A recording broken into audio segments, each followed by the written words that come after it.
making a lot of racket tonight, so let's get you to shut your mics off, and we're on our way. There we go. There we go. Okay. We got her.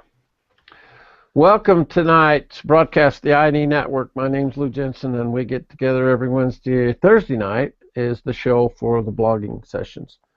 And we've been doing these kinds of webinars for about 7 years, and now the show is broadcast over on YouTube live for everyone else. And we have a full house again, as always. There's quite a number of people trying to get in the shows, and I push a button that invites 64 of you all at once. So who gets in the show is basically who's ready to go and punches the trigger first. So I usually try and launch it about 5:45 or 6:45. And unless I've got a special guest invitation, that's the only time I nudge things around a little bit. But I do appreciate the shows being full. We're learning quickly. We're having a lot of fun going at it. Our Wednesday night show last night was just a ball. I can't tell you how fun it was to go to bed last night and have the interaction that we had on the end of the show. And so what I encourage all of you to do is to look at it from two directions. When we get together like this, what I think you're most seeing is where the future is going for you. Because I'm not going to be here forever, and at some point each of you should be able to step into this similar kind of role with what you've kind of mastered as your own skill. And I talked to a guy just a couple of days ago for a long time about developing your own mastery of something. When you've done it and you then have something to share with the rest of the world, I'm just thinking, God, what a great way to grow old. If you can just figure out how to package what you've learned how to do, it's just a huge thing in the marketplace and a lot of fun to play with. So be thinking of that. The next thing is when you're here, I'm hoping most of the time I do my shows to kind of challenge myself, and then I let you sit in on what I'm thinking. That's how I build every show. And so I'm mostly trying to challenge myself. And the thing that seems to me most difficult was the point I made in the show, and I wanted to reinforce it again tonight. Most of us don't see ourselves well. And when we're trapped by our habits and by our own thinking, we're really going to struggle when it comes time to doing business.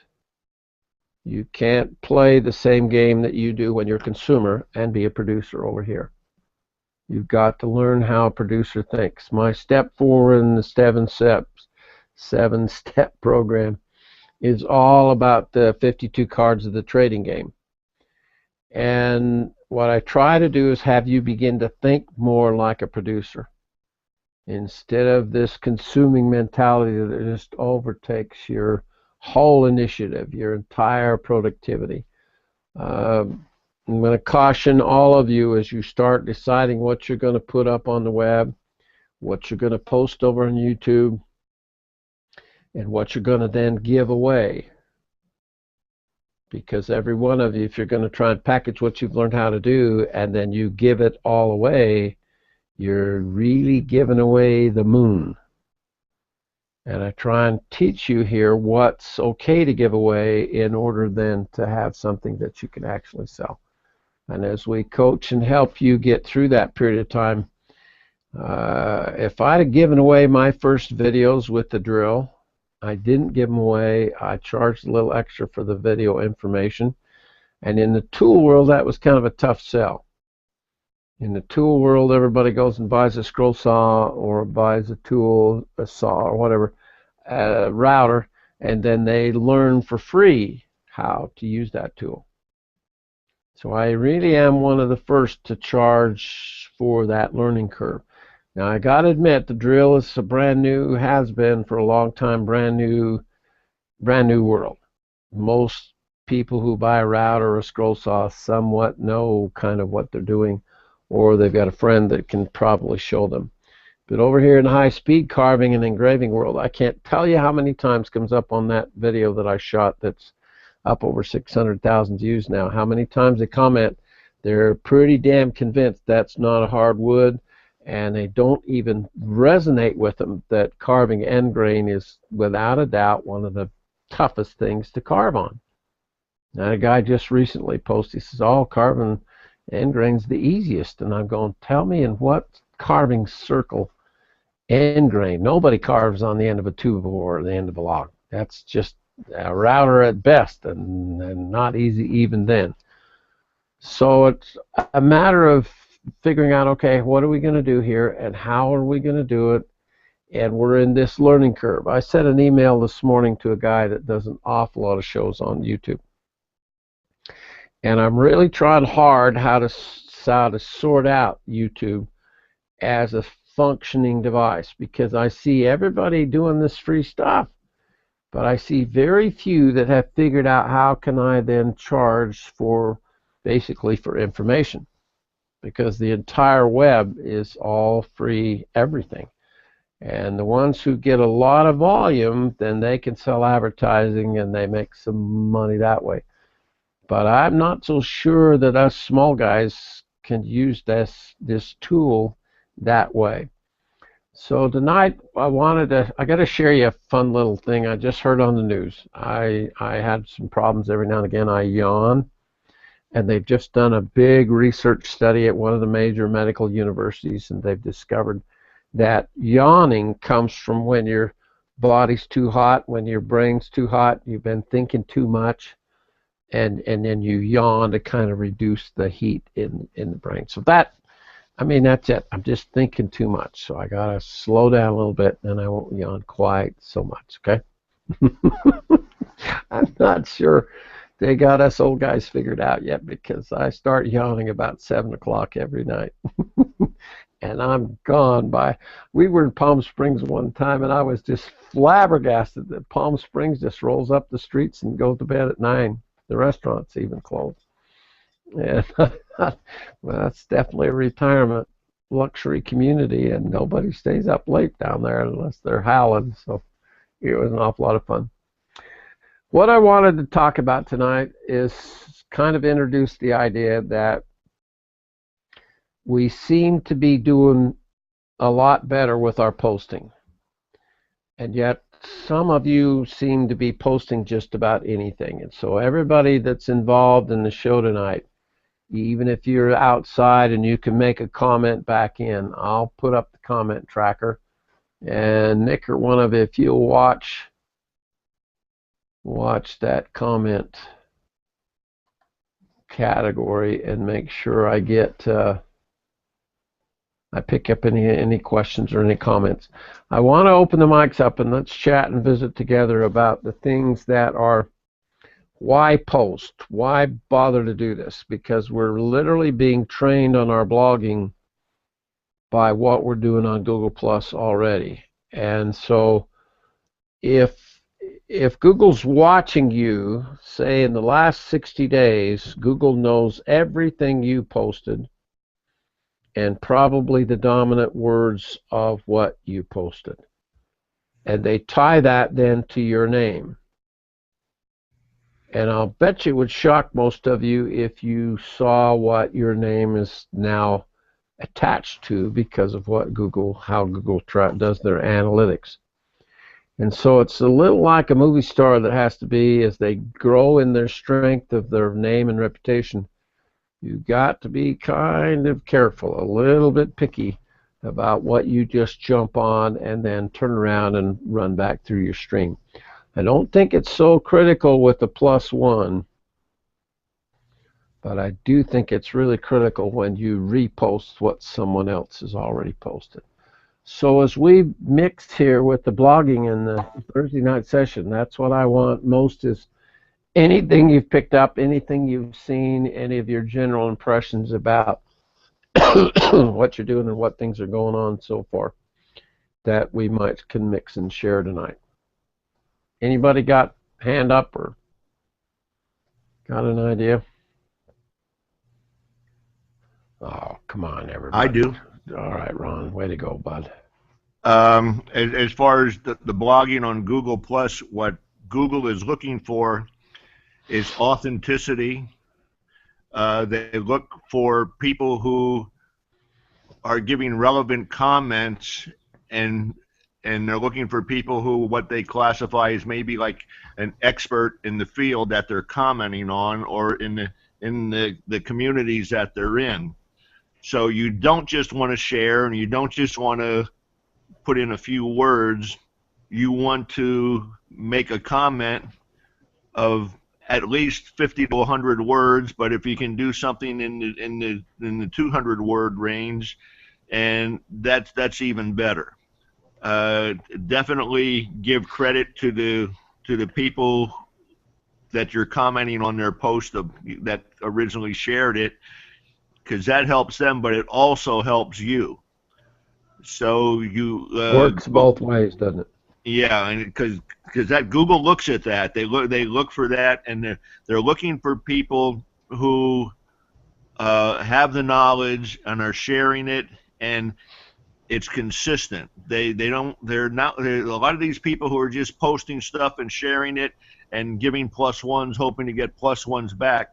Google is starting to discount those, and So you they're can't add tons of circles, and you can't have just. I mean, you could go down to your stream and plus one and comment on everything in the stream every day, and it's going to do you more harm than good, right? yeah, you could have tons of circles, because Shervington gets into how circles work and what you can do with circles, and he's got tons of circles with thousands of people, and but he's got them split up in a way that it and when he comments on stuff, it's relevant to what's going on, Yeah. and that's what you want to do, though. You want to build up an authorship and an authenticity, and an expertise in what you're commenting on, and they pick it up. Uh, we don't know how, but they do. They pick up your comments and what you're posting, and if they find it relevant, you get credit for it. I think it's absolutely incredible that they keep us all together. They know we belong together for some reason. I mean, I exclude Ron Snaberger constantly, and they still keep finding you somehow. I don't know what the hell the I deal tried is. to hide many times, but they keep pulling me in. So is that kind of coming through to all of you that just to grab something just to be posting every day? I'm not sure that's the best choice. Mel, what do you think? Have you read anything that's got some advice there? Yeah, I watched a hangout today that was mentioning that about circles. If you can keep your circles to 100 people or less, and you make a post, everybody in that circle will get an email notification rather than a stream notification. Yeah. If you mark the box, there's a little box at the bottom by the post, and you got to mark that, and it'll say send them an email. Yeah, But it has to be less than 100, huh? yeah. Wow. And you can have as many circles as you want. And what this person's name was Sarah Hill, and Hmm.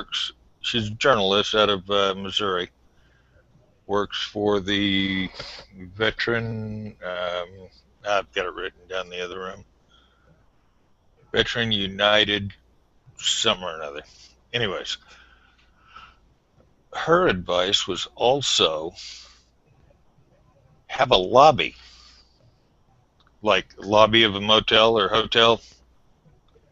You can set up a circle as a lobby, and then as you critique each person that you add to your circles, add them to the lobby first, and then see where they're the strongest, what their views are, and Whether you want to keep them or not.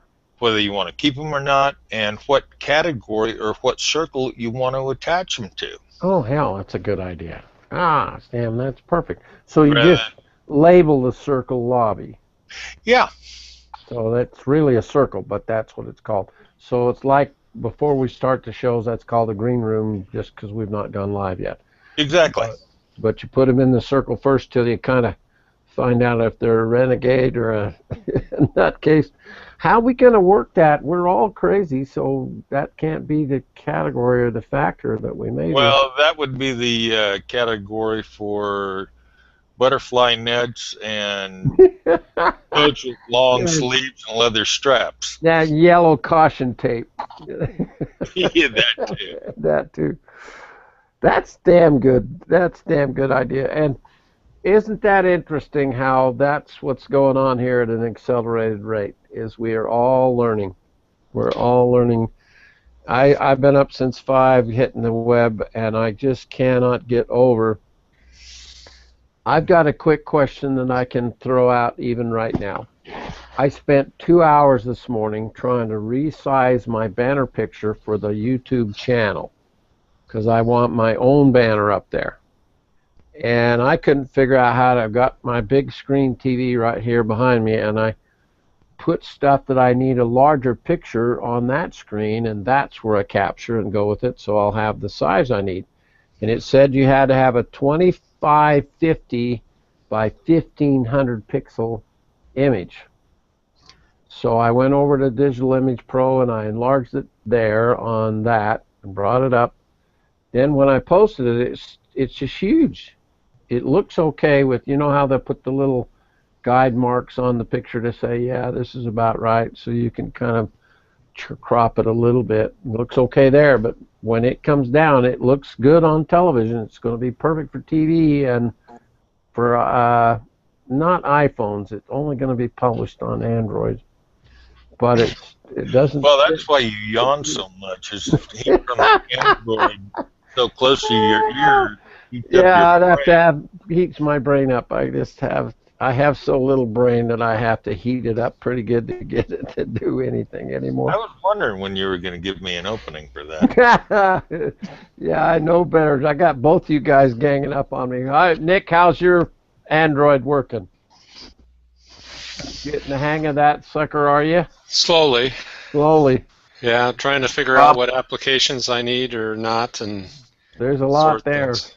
Yeah. The learning curve on those Android phones is so steep, it takes you a long time to learn how to use it. By the time you learn how to use it, it's obsolete and the next model's out. Yeah. I just keep wondering how long Apple's even going to last. I just expect them to just one day announce Getting back to the topic of your templates, I think if you go into Canva, I think they have templates for you. I think they have a template for YouTube and for Facebook and for Twitter, and you might want to check. They might have a template already there that you can put the stuff right in.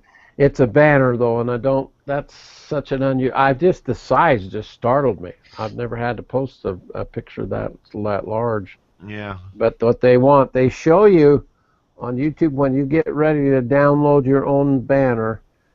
They say it's got to look this good on your phone here, on the YouTube channel here, and then television. And it shows you just exactly how it looks, how it will appear on each of those 3 devices. And so I've got it fine for TV, but God, it just way overpowers the channel itself. So I don't know what to do. I fiddled with it for a couple hours this morning, and those are the things I think we all have to learn. How many of you, by the show of hands, have a YouTube channel set up yet? Rod's got one. Mel's got one. I got it set up, but I haven't posted anything on it yet. Okay. Well, why don't we, as we move into the summer schedule, those of you that don't have the gardens and the yard and the playing outside and puppy dogs to mess with your schedule so much. Yeah. Maybe we can have each of you, I thought it'd be really a good idea to teach each of you how to use PowerPoint enough to where we can have you each do a show this summer, and then we'll set up your channel at the same time, and then when you launch the show, that will automatically be posted over on YouTube, and that's cool. This is the neatest thing in the world, because you can actually do a show and talk about whatever you want and then do it as a private entry so that no one else can see it, and you get to kind of teach yourself by what you see, how that actually ends up working. So I think that's going to be what we're going to do here quite a bit this next year, is get each of you into that production stage. And won't that be fun? Jay can do a show right from his motorcycle running around. Well, some of these rallies, I don't know if you'd want me to do a show for some of these rallies. Yeah, they could get a little carried away at times. I think the that'd be camera on you, Jay. Yeah, I think that'd be fun. I think you could manage. Hey, people tend to use my booth as a shortcut, so you're never going to know what you're going to see walking behind me. Well, that's all right. That's all right. That's kind of what we want to do here. I just excited about the potential. I wish it weren't so tricky. There have been so much that we've had to wrestle with, but I see so much more potential with YouTube or with Google and everything we're doing here because of who they are as a search engine. I just don't think you can ignore where they're headed with this whole thing. It'll be fun. Well, another thing about Google is it puts people first. Yes. Amen. Where the other two are, okay, I post something to Jay on Facebook or Twitter and have to wait for a response. Yeah. Where Facebook or where Google Plus is right now, it puts people first. We can have a hangout. We can do a video chat. Well, and you get at it Right when there. your schedule allows, instead of it having to be something specific like it's been for this whole time. Our shows have been really isolated to the 7 o'clock time frame. But I'm just tickled to death the number of people that will come and sit in on this show now for another week or so. My average viewing hours are still 10,000 hours a month, and that's pretty damn exciting. Or 10,000 minutes. I'm sorry, not hours. But you sit and look at the number of overall activity. I talked to a couple of new people today and told them what we're doing and told them how to kind of come and start participating with us.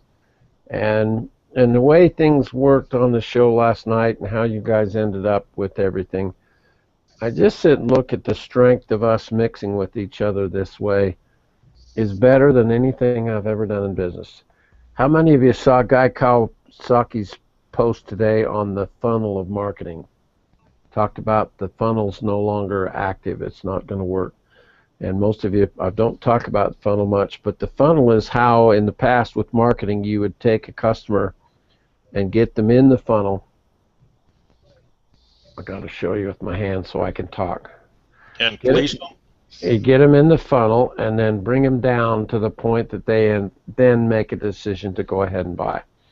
And the old marketing funnel is just flat now because of the availability of information. Customers are making decisions a lot faster with a lot more knowledge and way less influence from the salesperson, which is really an interesting change in how things are being sold. And I think that's strong because he said basically it's a journey now. They're calling it a journey. There's quite a few other descriptive words that people are adding to it, but I really hooked up on the journey word. And then he says it's all relationship marketing. Yes, it sure as hell is, because if you can't make a relationship, then ongoing business just doesn't happen. And so all these quick people going at it really fast, trying to make all these crazy numbers produce for them, I don't think is a good way to handle it. And this to me, is really strong. Any other comments? Ron? Well, sometimes it's better to be the turtle than the hare.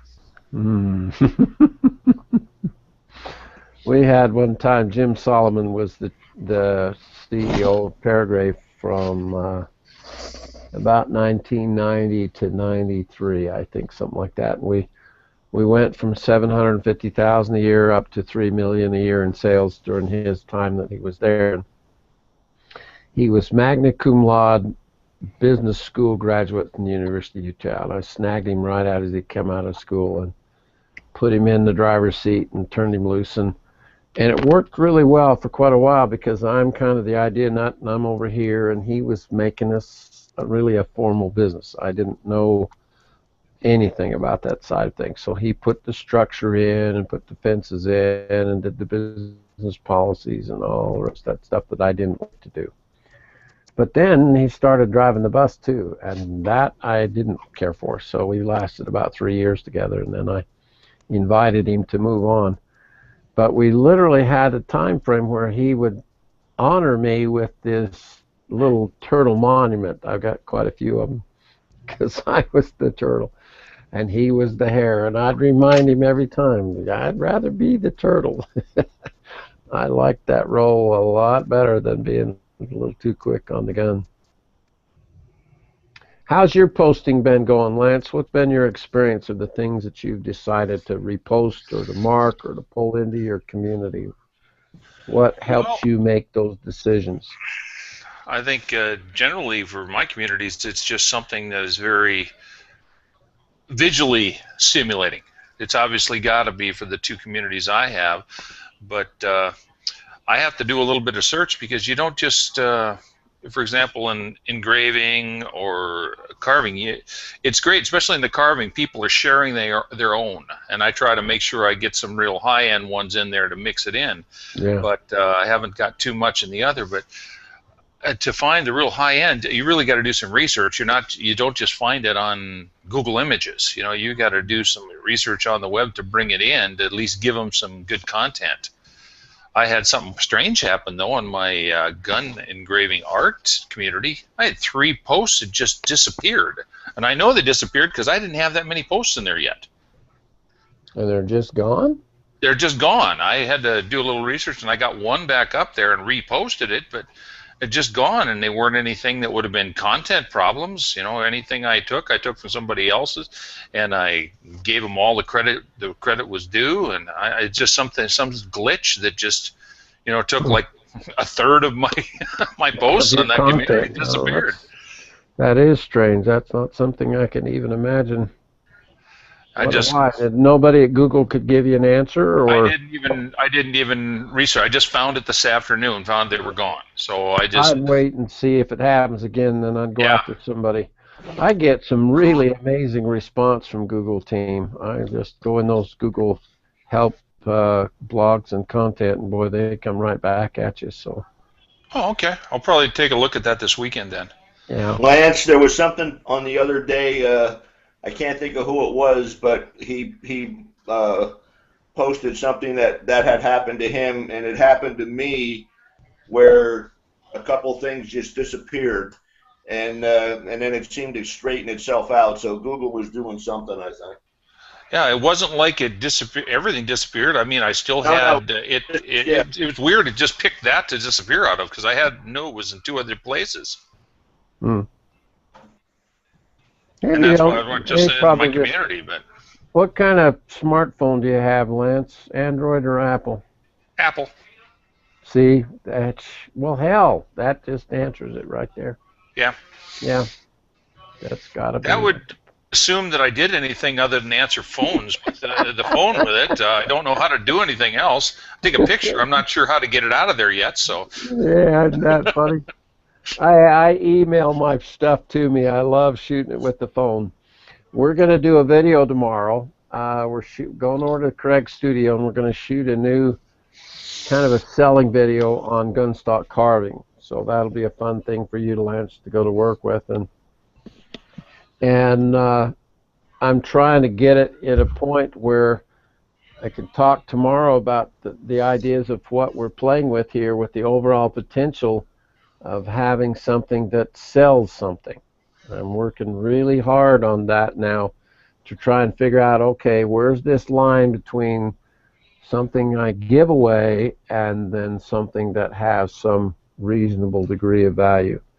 And in business, always the business person is the one that makes that choice, and it's a kind of a thin line between an incentive to go ahead and buy and an outright just giveaway. Is that what you're going to do with that page of yours on Power Carving Institute? Mm-hmm. Yeah, the pages are where I'm going to try. The communities are free. I'm going to leave those wide open because they're the fish hooks in the general Google population in my mind. I don't know which has the strongest reach yet, though.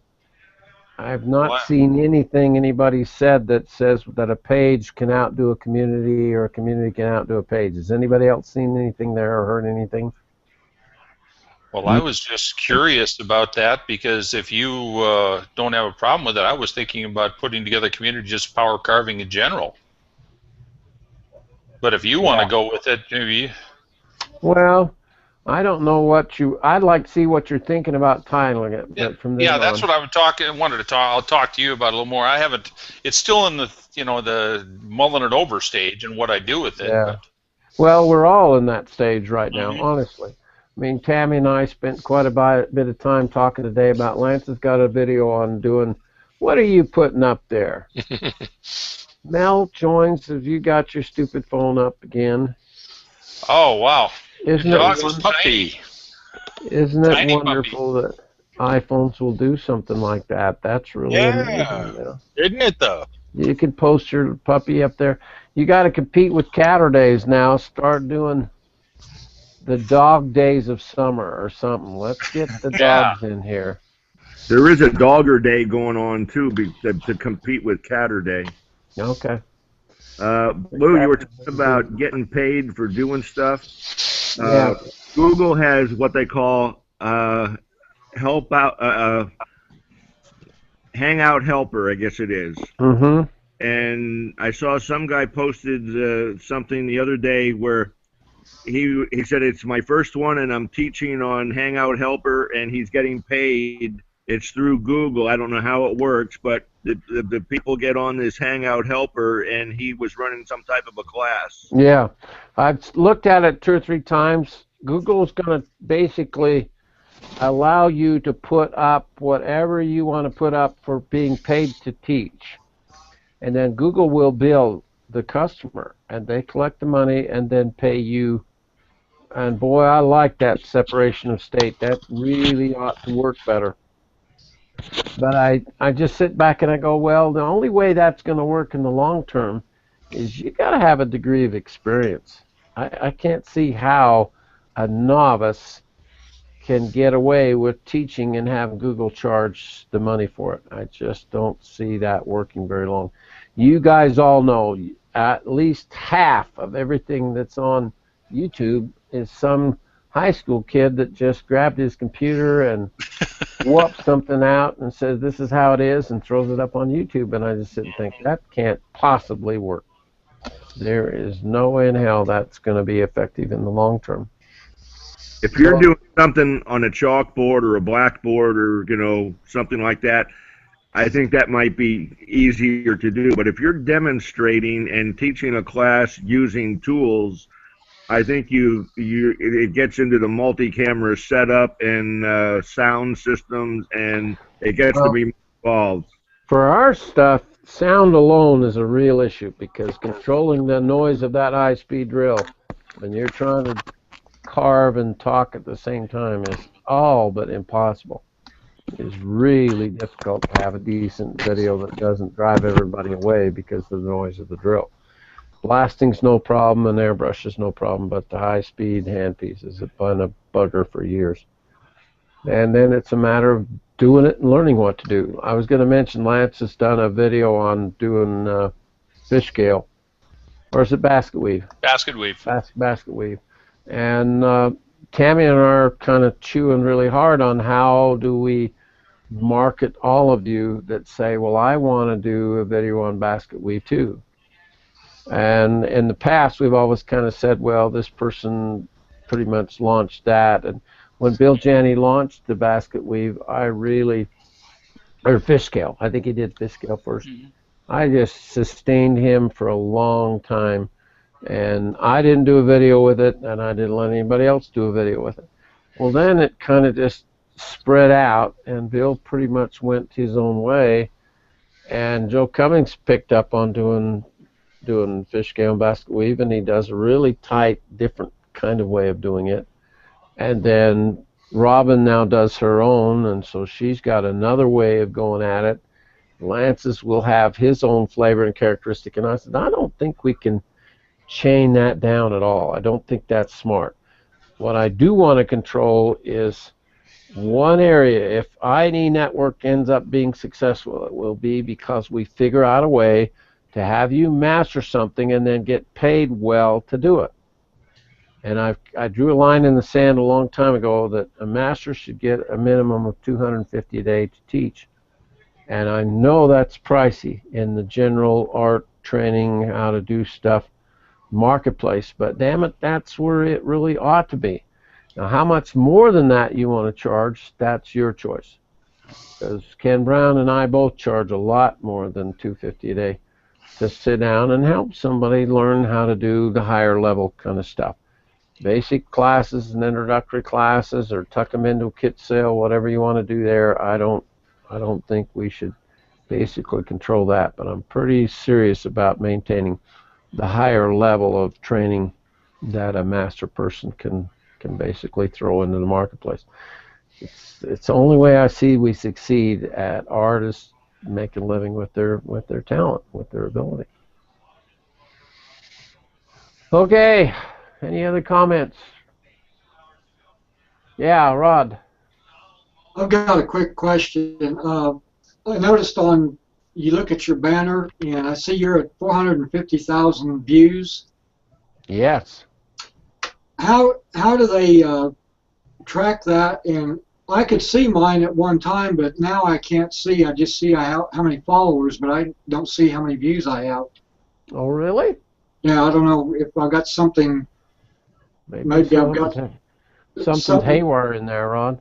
Yeah. We ought to go, maybe we can all go look at it and double check it and let's see, because I thought it was across the board. I've not seen anybody's banner that doesn't have the views on it. I saw it at one time, but then the last time I was in there, it just shows the number of followers, but I didn't see the views. Okay. Well, maybe there's something more we got to do for that.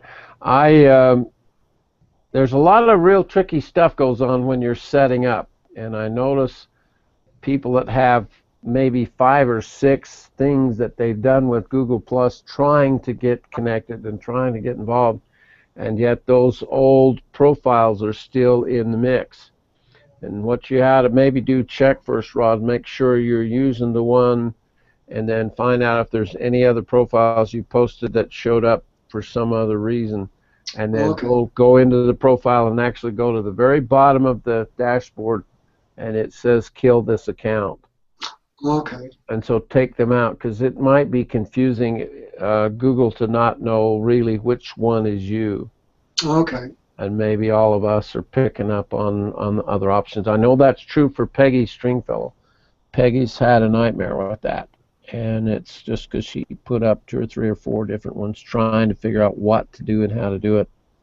And it's really complicated her function now, because Google, the computer reads it. So if the computer's misreading it, then maybe there's something there. Now, I did a test. Last Friday, I had 488,000 views, and I hit it pretty hard for a couple of days to see how fast I could drive it over 500,000. I haven't looked today, but it jumped pretty quick. And it's kind of fun because I don't think anybody knows yet what's driving all that view stuff. Some things obviously more than others. And so I'm trying reposting more. I'm trying to comment more. Damn it, don't just put a comment in there and say, wow. It just drives me nuts when someone says, wow, and that's all they say. And I just sit and think, oh, geez. And I'm pretty fussy if someone puts up something that's not, they don't have the name of the artist or the name of the photographer. I generally chew gently, but I let them know that that's not right. You know, they do it with Steve Allen's stuff, or Steve Hanks' watercolor stuff. He does those good-looking women with watercolors, and there's just nobody better at it than him. And they'll post his stuff all the time, but give no credit. And I really lean into that. I just go, think how long it's taken that person to get good at that artwork, and then all you do is grab it. And I says, what you're trying to do is bring attention to you. Don't you think the artist deserves a little attention back? If they're twerps and they come back and cuss me, then they're gone. I just kick them out of my system. And I guarantee you, when you tell Google you don't want somebody in your stream anymore, I did that. Remember when I did that to Tammy? I'm still paying for that one. Yeah, Lou, you've got 492,737 views. Single 492. Yeah. Okay. By Monday, I'll be there. Lou, can I tell you? Did you see what Shervington did with Canva Quest? No. Well, with the challenge? Yeah. Yeah. Okay. What he found out? What he did it got split into two teams. The circle that he put together for the people who were partaking of it, he took the top half of the circle, made it Team A, and the bottom half of the circle made it Team B.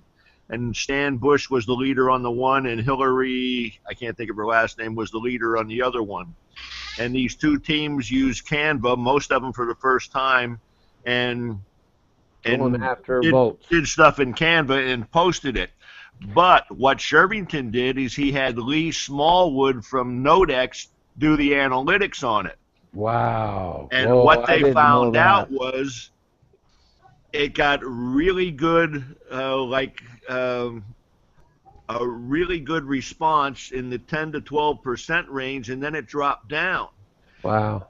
Shervington got on and he told the people what we have to do is we have to repost it, share it, comment on it, and when he did that, everybody started doing that in those two groups. Yeah, that's that Other mix. people did, and Lee Smallwood said it went up to 30 or something %. Wow. And then it dropped back down over a 7-hour period, but it was still like in double digits, 10% or something like that.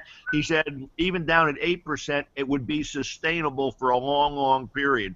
The secret is we have to start sharing each other's posts and making long comments, not real long, but 50 to 100 words minimum, and share each other's stuff. If we find somebody in the network that posted something, we plus it, share Hit it, the arrow. comment. Hit the arrow and reshare it. You're trying to grab it. See, does everyone understand that each of our streams are different?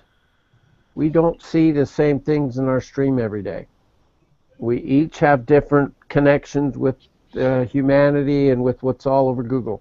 And so Google tries to decide what Debbie ought to be most interested in.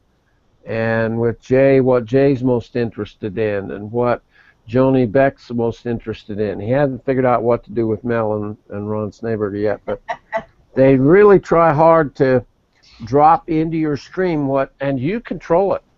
That's Who right. you have in circles, you groom. Go ahead, Mel. I said that's right. We are unique. Unique. And we won't be putting in wow anymore. We'll go, ooh, oh. That's Apple, guys, that's the only two words they know. Actually, there's two other words they know. Yeah. So if you're grooming your stream and you're growing it, I think you should try and pick up followers especially, and then put them in certain circles. So you could have an I&E Network circle. You could have other talented artist circles. You could have your favorite subject ought to be a circle. I don't know what they read doing with communities, but if I can get you to do your electronic digital journal and start learning how to use it. Tammy brought something up again today, and I said, you know what? If you'd have shoved it over into your journal, that's where it would be, and then you don't lose it. You want to remember something that you've seen, just hit that repost button. It'll pull it up on that little indication screen, and then all you got to do is hit your communities and select your name of your personal private journal, and bam, there's not 3 moves to it. And then it's in your life from then on. Now, where that really gets fun is then you can go back now, because I've been doing it about since January, and I go through my stream. I've long forgotten what I posted in January, except now I don't, because when I go back through, I can remember a lot of details about every image, every quote, every verse, everything. I said, oh, I don't want to forget this. I don't want to not miss this. And I don't have enough time to get to all of it. There's so much here. So I just repost it and shove it over into my private one. I hope that helps community or visibility numbers too. But that activity, now I've noticed Ron's getting some really strong response from major players. He's pulled in pretty tight with Shervington. I've done quite a bit with Kawasaki. I mean, if Guy Kawasaki takes notice of the I&E Network gang, we're going to explode. He has such a strong hammer on what's going on Google+, and I like his marketing philosophy anyway. And so pay attention to these top leading people. Maybe what we ought to do, Nick, what's the guy's name that does the blogging that we both like so much? The hell's his name? Hyatt. Hyatt, Michael Hyatt. And let's all try and put together 4 names that we think are the leaders on Google Plus that we've found this next week. And then next week we'll make sure that all of us have every name that we put up, we make sure that you've got them in your circle somewhere as a follow that you're following. And that interaction with those people who are pretty aggressive. I mean, Ronnie Bincer, if you post a plus on Ronnie Bincer, that kid will acknowledge it every damn time. The Chamberlain kid that does so much, I'm not so sure about Chamberlain yet. It feels to me like he's just hitting everything that's on the stream. He has the time to just sit and bang it all damn day long. And I'm not so sure how much help that is to us. I think that's self-serving. But at the same time, I sit and go, well, that Maria Harriet that I posted last night, she had a freaking 100 million views. 100 million. I about croaked when I saw that, which means she's got something figured out. Yeah, she's cuter than you are. I wondered about that. I thought maybe I would go find me a really good-looking picture of Angelina Jolie and put that up as Dr. Lou.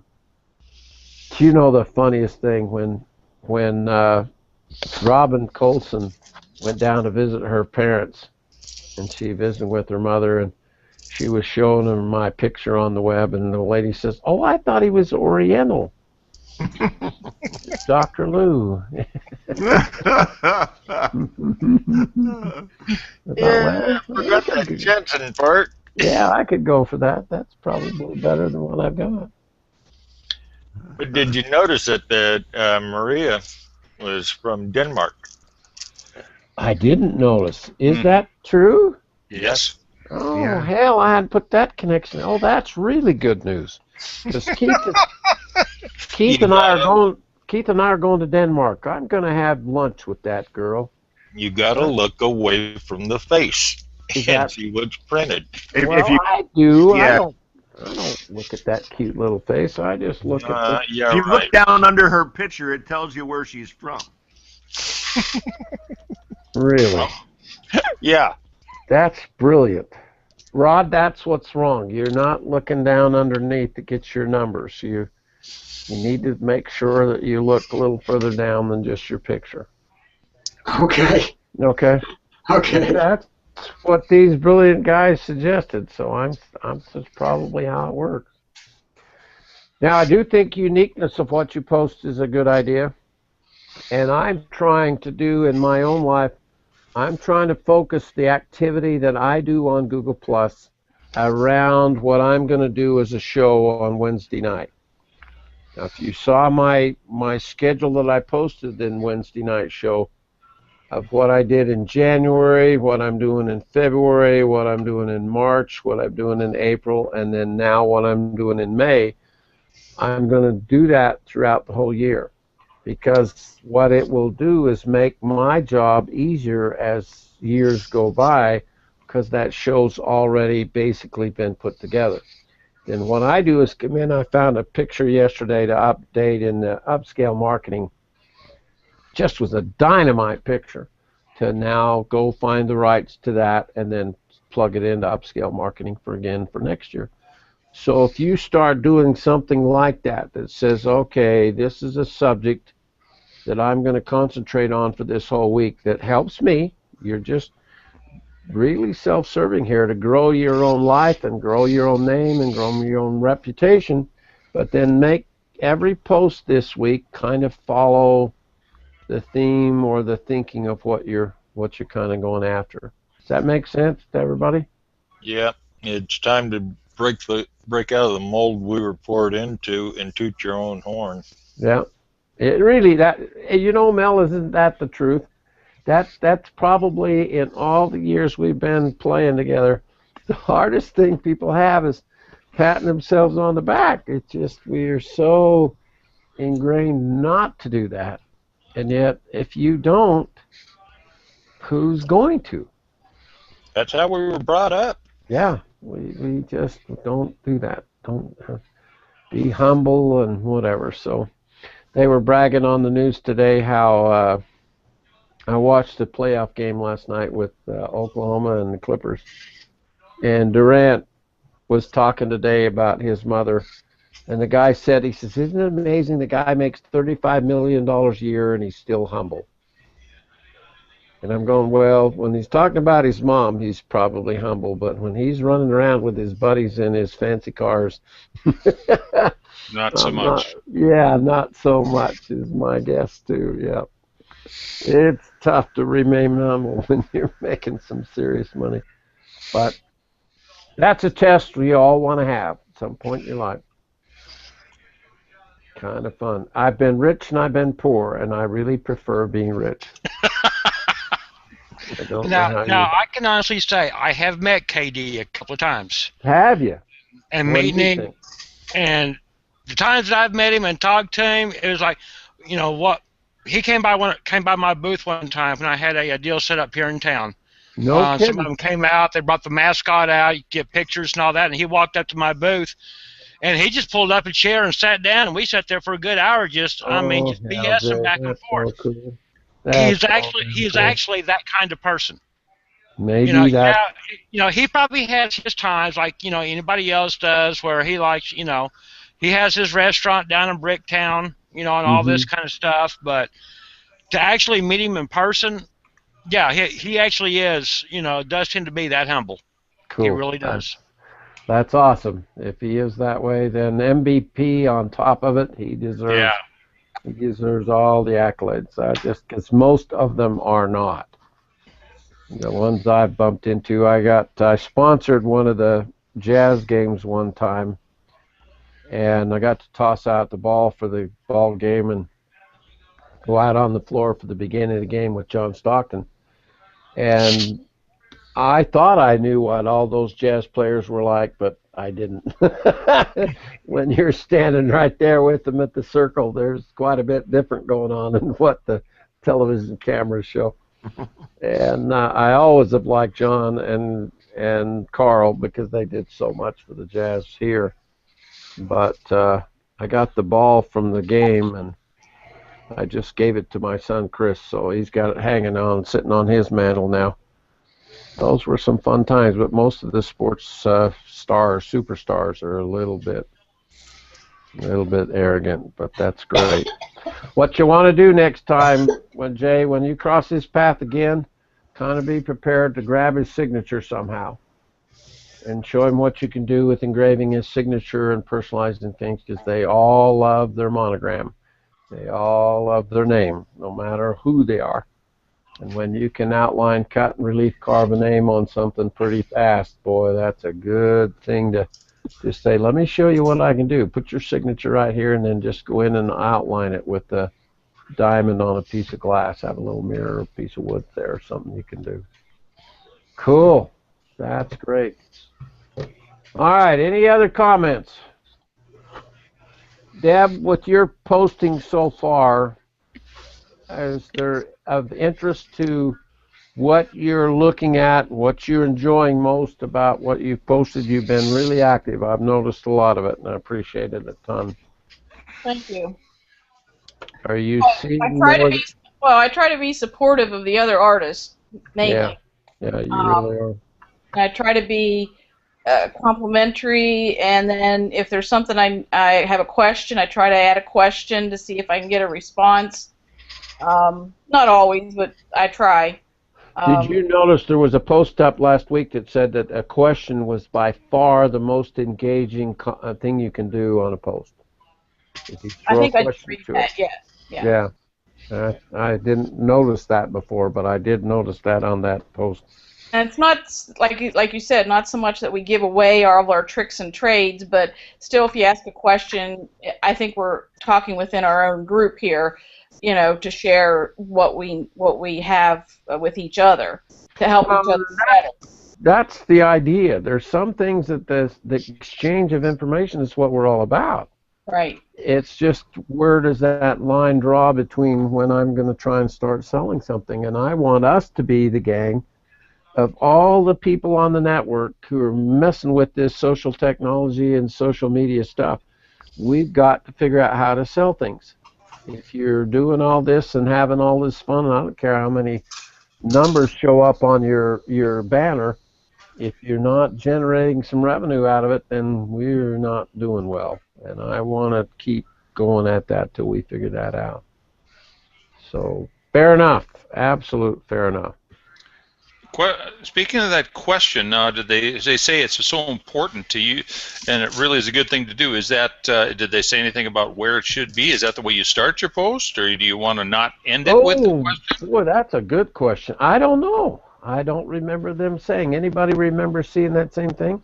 No, they didn't mention. They just said asking a question is one of the best ways to get comments and a response. My mentality would be the question would be first. Yeah, me too. But you guess that the question catches their interest. I haven't been doing it that way though. I've been mostly just highlighting a. Uh-oh. He's yawning. Froze with his mouth open. Oh my. He should have asked the question. Quick, where's the Android? Can somebody say deja vu? I think got to snag that. Lance, to give you an idea of about that asking a question, it was last week I sent a message to Martin Shervington and asked him about what he recommended for a computer or a tablet, what type of device he recommended, and he said, Ron, he said, I want you to post that on in the Plus Your Business stream and ask everybody. I got 20 responses, 20 answers to my question within a matter of an hour. Okay, so starting out with a question. Yeah. All right. And they also want you to have authorship, own the question and information that you impart from that. Or if you're making a statement on somebody's question, they don't want Google really monitors that stuff about authorship and speaking from a voice of authority and knowledge rather than just blowing smoke up somebody's skirt. When you answer a question, it not only helps the person out that asked it, it also helps you out. I think most of us are learning that. It's like a teacher learns the most all the time. And when I first started doing Hangouts or doing webinars, I felt like the real reason was so I could learn.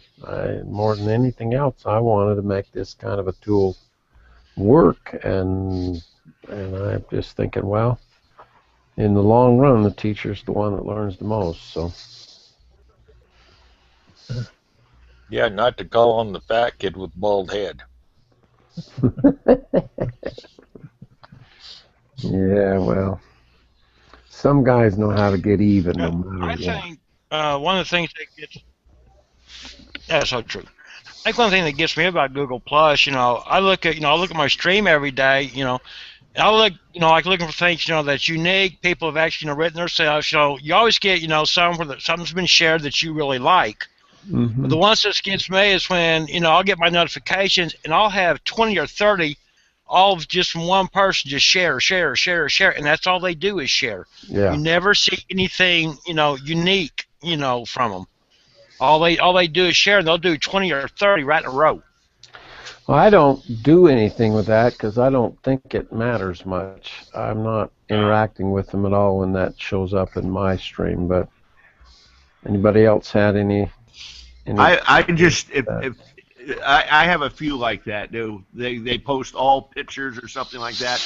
Now, if it's a picture that catches my attention, I'll put it in my journal and I'll make a comment, and maybe I'll even share it.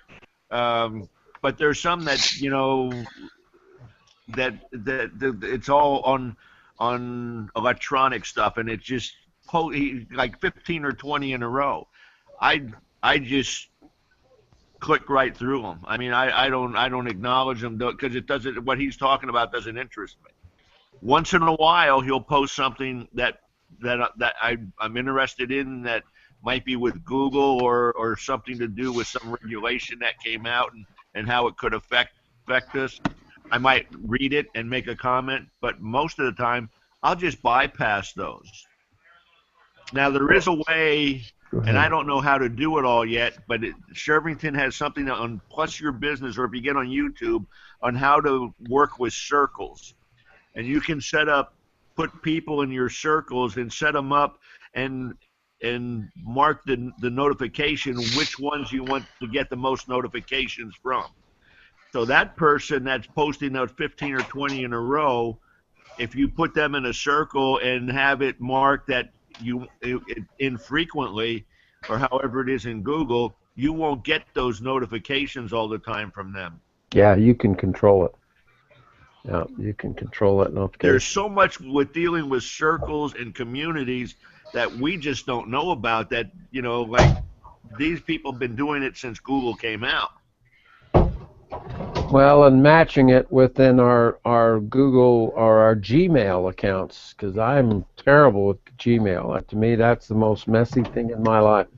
I get so many emails now, I don't even know what the hell to do with it. It's all I can do to, hey, it'll go through and ferret some of it out and keep you guys that are the more legitimate emails. I know how to do that, but there's a lot of emails coming at me I'd really like to reference, and I just don't have the time, so I just let it rip. But I do have to learn to control it. I really do. So I've put that over in my personal journal account. I have one other really big problem, though. I have these accounts where these really good-looking girls show up on my stream, and I just ignore those completely. I don't interact with that at all, and I don't understand what happens there. Glasses fog up? Huh? Because your glasses fog up? Well, it's because I've got low blood pressure. I have physiologically low blood pressure, and that helps me keep alive, I think. I don't know. Anyway. Speaking of wooden nickels. Wooden nickels. Nice, big one. That was brilliant, Steve Willie. Steve Willie's antenna just went up. Hey, what I'm looking for is a source of those dollar-sized wooden nickels that you use to work with. Where do you get those at? It's a company in Texas that we buy them from, and just go on to Google and search wooden nickel. All right, thank you. They're a company in Texas. They got the best price. You have to order a few of them to get a decent price, but as I recall, you could order kind of what you wanted. And then they can laser on the label on one side if you want. You can buy them raw, or you can have them lasered. And the price to put your name and a phone contact information and email on there is just really reasonable. But that's the #1 marketing at shows, at events. And that's something also that, Jay, you could consider, Lance, you consider. Any of you guys are doing event marketing, have those damn wooden nickels there, or the little purse mirror. The purse mirror costs more, but the price for those little wooden dollars were just amazing. And then I have that leaf pattern all ready to go. And the second someone seemed like they're interested in what I was doing, I would cut the one leaf for them, show them kind of how it works, and then let them cut the second leaf and do it right there with me, and then let them take that. Because that information, that early lead, that early mixing with people has to be followed up or nothing happens. You really do have to find those names and begin now to build your own databases. And that Nichols, you brought it up, so awfully good way to do it. Never had anything work better than that. Remind me, I'll see if I can't find when I talk to Tammy next, I'll find out, because I'm sure she's got it in the computer. I just don't remember right now who that was, but they're in Texas. You have the leaf pattern there that's available? Oh, absolutely. That poor damn thing. That's Keith's design, and I had one for 2 leaves and one for 3. Right. And the 3-leaf one looks a little nicer, but it does take a little longer to do. And then what you want to do is practice that demonstration where it doesn't take you but 2 minutes. 2 minutes to cut it and have them cut it. You want them to get the idea really quickly and then be done with it. So I learned to use the 699 to show them how it works, how to cut the outline. And I'd cut the outline of the 1 leaf, and then I'd pop out and put a 703 in there and use a brush stroke away from me. So I'm going with the rotation of the tool to shape the leaf a little and put the grain in the leaf. Then I would turn around and give them the 699 and say, okay, now you outline the leaf. And you know, everybody can do that. I had 10-year-old kids that could do it just fine. Then I get the stencil out of the way, put the 703 in, and say, all right, now I've been cutting these leaves for 30 years, and that's my work. Now let's see what you do with it. And invariably they do a decent job. Maybe not quite as good, but better than they thought they would, guarantee you. And then I remind them it's end cut maple, not the other way around. It's not side piece of wood. It's like carving on the end of a 2x4, which is really challenging to do. And it was deadly. I really did a lot with that over the years. Well, you posted that 8-minute video on Google Plus today. Oh yeah, that's the one that's up. Now that's the girl from Craftstar reposted that. She brought it up, Ron, and I was looking at that, trying to find. She's the gal that's in Ohio, and I don't know if she's the head of Craftstar or just one of the Craftstar members. But someone reposted. Well, Bethan Davies, Mel knows more, but Bethan Davies is the one that started it, and she's in California. Okay, so this is probably just one of the members of Craftstar. But yeah, if you go see that, just post in YouTube, post power carving wood. It's kind of like the one of the officers, because not everybody can use that logo. Yeah. Okay. Gotta have been. Yeah, I was really startled when I saw Craftstar just show up. So, but that's a good signal to me when someone's helping you do what you're trying to do as an entity, as a company, as a business. Then that's somebody we should all start paying attention to. Now, I haven't quite figured out when you stumble onto somebody new on the web, and as we do more now with blogging and posting, we got to figure out some way that Lance Larson bumped into them first and is now drawing them into what we're playing with here. Because ultimately what we want to do is sell them a kit and have them be involved with the I&E Network. So the membership thing with I&E, getting a kit with having my Opportunity Intersection book in it, that's going to be about a $250 upfront investment besides the equipment. And I'm going to kind of draw that line in it because there's so many people, all they want to drill. The guy I talked to today who's just started to cut eggshells is so wound up he can't hardly sleep at night. And he's in Virginia. And he says, I hate to admit it, Doc, but I bought the other drill. And I says, "Oh damn, that's the worst crime on the face of the planet to buy He'll that be back. competitor's drill." And I told him, I says, "Well," I said, It'll "I wear hope out. it's not the cheap plastic one, because you'll be over here playing with us pretty damn quick."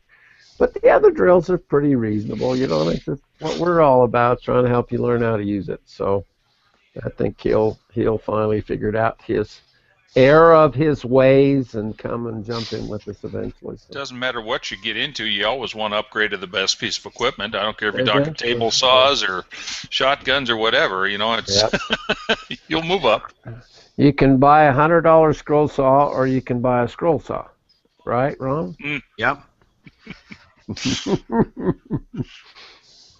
Yeah, kind of fun. All right, I got cut off a little while ago, and I thought it's because Google bleeped me out after an hour's worth of shows, because our shows are always too long. And I can't not quit talking, so we got to probably shut it down tonight and move on to another subject. But really try hard now this next week. Remember, we're going to try and tackle some ideas to help Joni package Joni back. We're going to concentrate on who she is and what she's done. I'm going to pull some of the stream that I used when we introduced her as one of our newest masters last year, and we'll go through that. But what we're looking for is ideas about what Joni maybe ought to do. I preach what you ought to do constantly, because it's someone else has said to me, Jack Solomon said, what you ought to do is get in touch with this person, this person, this person. And then I had him help me do that.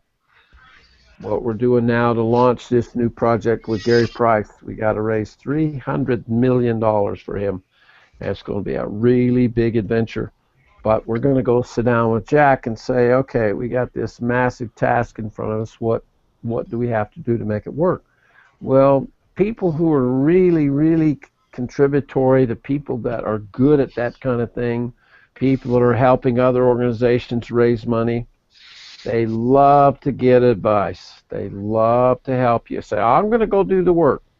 I just need you to help teach me what do I have to do and who do I have to get in touch with to make this ultimately work out. And that's a really good tactic. And then every time you bunch into somebody new, let's start putting their name somewhere. Put a separate new inquiry. Let's do that. Everybody do a circle that is new inquiries. Somebody you're pretty damn sure that doesn't have the equipment. Somebody you're pretty sure that's just new bumping into us as an I&E circle and as I&E network. Because if you're the one that starts influencing, then I want all of us to kind of raise our scouts honor that we'll defend each other and help each other manage with that as a future issue, because it's going to, I know we're going to have some issues there eventually. Well, I'm the one that got Jose Valencia started. Lou, it's the same old thing that happened when, you know, you're in car sales or whatever. You know, it always, you know, it boils down to sometimes the people aren't truthful and everything else, and you know they wind up going to another salesman. You know, and eventually it's going to be hard to do. In the beginning, it's going to be easy. Yeah. Well, it never seems to be a problem till there's quite a bit of money involved. Well, that's the thing, yeah. That's the thing. Nobody cares until it's some serious money. Now, one thing I want you to kind of brace yourself a little bit for is, I've talked about it a time or two, and I want to finish with this tonight. But I've hired a designer to do a logo for a new kit, and it's going to be called the Perfect Touch. And that's going to be a branded and trademarked name for a nationwide network of custom engravers and custom personalization people. And so I'm going to kind of put another package up on top of the SigPro.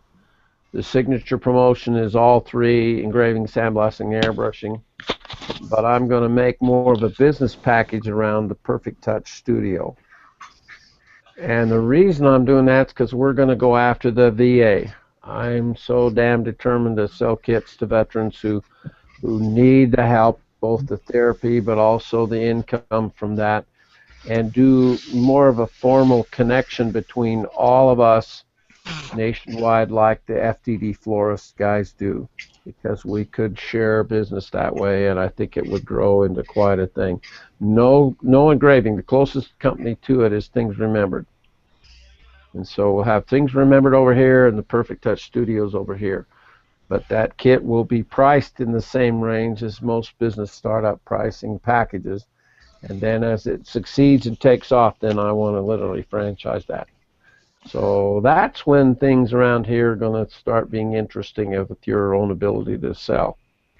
It's going to be really a strong concept, and I think we've kind of paid the price to get to the point that we certainly know custom engraving among the higher social economic slice of the pie is quite a niche in the marketplace. Incredible niche. It's just Lou, the almost, best thing I can give as far as a little bit of advice, getting back to this thing with keeping track of customer who had them first, is follow up. If you talk to somebody, just keep in contact with them, and that way you can be assured you're probably not going to lose them. well, and you could prove literally your degree of interaction. And if I got to split a baby here at some point down the road, I'm undoubtedly going to ask how much interaction you've had with them. So Lance picked that up pretty quick, didn't he? Yeah, Solomon. King Solomon. Every time I'm around Jack, that's the example Jack Solomon brings up all the time is, okay, you need me to split another baby? And I'm going, yes, sir, I can't see myself. You can't swing that cleaver, can you? No, his family claims to be the original Solomon family, but I've discovered that every Jewish Solomon family thinks they're the original from. Well, of course they do. Yeah, absolutely. So, all right, guys, we had a fun session tonight. I think we accomplished quite a bit. So, start thinking about how your posting is, and then keep track of it, and then measure once a week your number of views. Go look on your banner before we jump in here, and let's kind of make sure everyone's is growing. You're making progress. If you're paying attention, then you're probably doing it right. If you're not making any progress, then we got to fix that. Okay? Good enough. Good night. Appreciate all of you. Good All night. right. Thanks, Dr. Good night. Hey, Lou. Take care of your dog.